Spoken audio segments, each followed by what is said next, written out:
So the gospel today that we've heard has two parts to it. So I'm just going to take these two parts separately to begin with. Jesus begins by saying, "I bless you, Father, Lord of heaven and earth, for hiding these things from the learned and the clever and revealing them to mere children." Now, Jesus just wasn't walking along the road one day and decided to give thanks to God for hiding these things from the learned and the clever.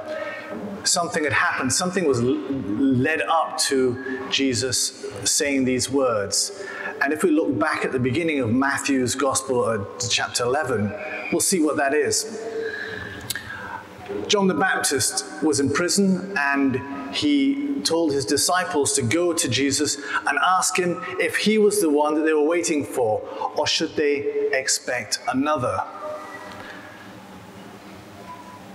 Was he the Messiah, or was he not? That is the question that's being asked here. And Jesus' reply to his John the Baptist's disciples is, "Look around you. What do you see? The blind have sight, the lame walk, the deaf hear, the dumb speak, the dead are raised to life, and the good news is proclaimed to the poor, and happy are those who are steadfast in believing." So he declares himself, just look around you, look at all these works that I've done. Do these not proclaim who I am, the Messiah? These are the works that the Messiah is supposed to do, and there I am doing them. But of course, others don't believe. And when John came preparing the way for the Messiah, many didn't even believe John.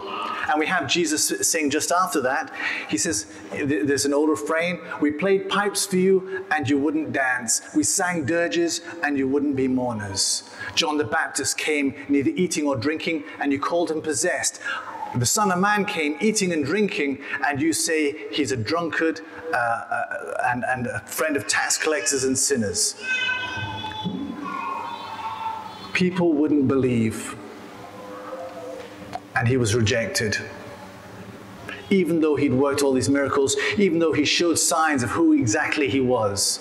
And he goes on to say, Bethsaida, Chorazin, I worked all these miracles for you, and you didn't repent. And yet, if Sidon and Tyre had had these miracles worked in them, they would have repented. And you, Capernaum, you wanted to be raised up to heaven, but you'll be thrown down to hell because you didn't believe. If Sodom had heard and seen the miracles that were worked by me, they too would have repented. The people saw the miracles and were obstinate in their rejection.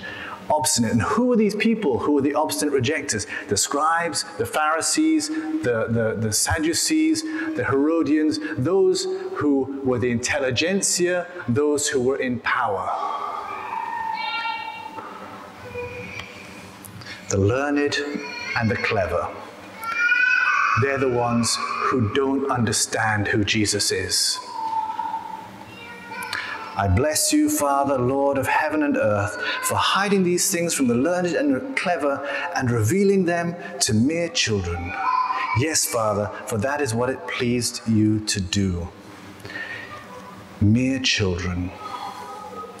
And we hear in the Gospels time and time again how the kingdom of heaven is meant for mere children. Jesus takes a child and says, if you cannot welcome the kingdom of heaven like a little child, you will never enter it.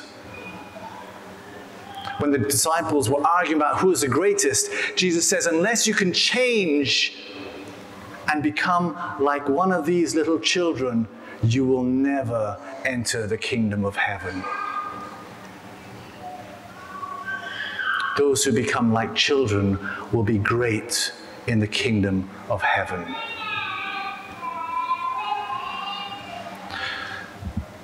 And why is that the case?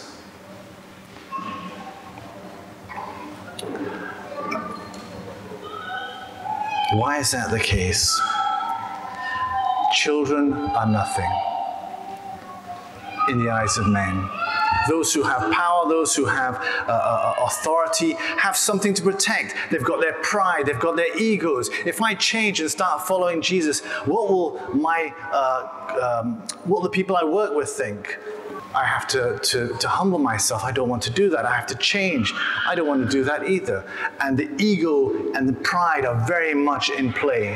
Whereas with children, there's none of that ego. There's none of that pride. There's just an openness and a desire to come to God. And Jesus invites those people who accept him.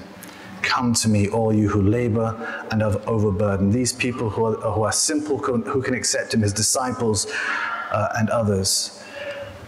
You who come to me, all you who labor and are overburdened, and I will give you rest.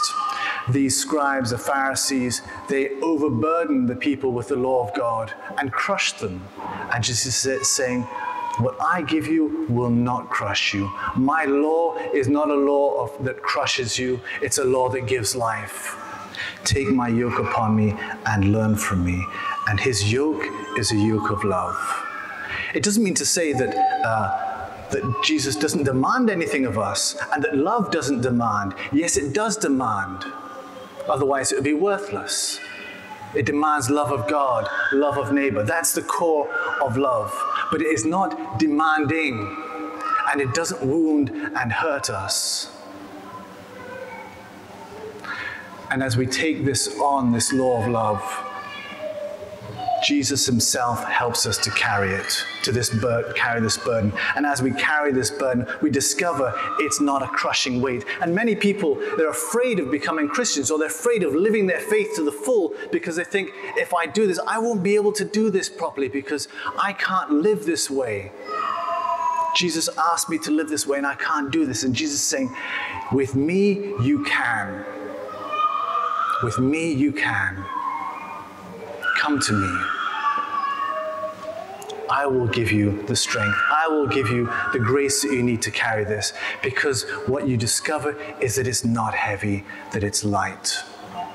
So if you're afraid of living your faith, Jesus says, do not be afraid. Come. If you're overburdened with life's difficulties and hardships, Jesus says, come and I will share those burdens with you and help you to carry them. If you feel yourself a nothing in the world, Jesus says, come, because you will be great in the kingdom of heaven. Do not be afraid. Come.